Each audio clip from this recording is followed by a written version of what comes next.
13ನೇ ಪ್ರಶ್ನೆ. Why did the Indian government establish software technology parks? Software technology park ಅನ್ನ ಯಾಕೆ ಸ್ಥಾಪಿಸಿದ್ದಾರೆ?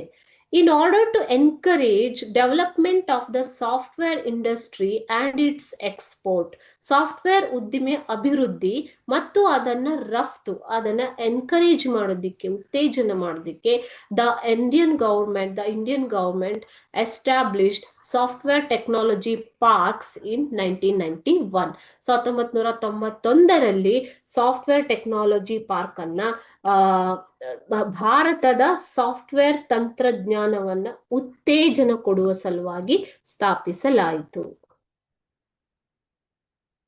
ಓಕೆ, ಸೊ ಇವತ್ತಿನ ದಿನದಲ್ಲಿ Karnataka, Maharashtra, Tamil Nadu, Andhra Pradesh are very advanced and having development information technology training centers and universities. Okay, so Karnataka, Tamil Nadu, Maharashtra ಮತ್ತು ಆಂಧ್ರ ಪ್ರದೇಶ್ ಈ ಒಂದು software ತಂತ್ರಜ್ಞಾನದಲ್ಲಿ ಅತಿ ಮುಂದಿರುವಂತಹ ರಾಜ್ಯಗಳು ಭಾರತದಲ್ಲಿ. ಓಕೆ,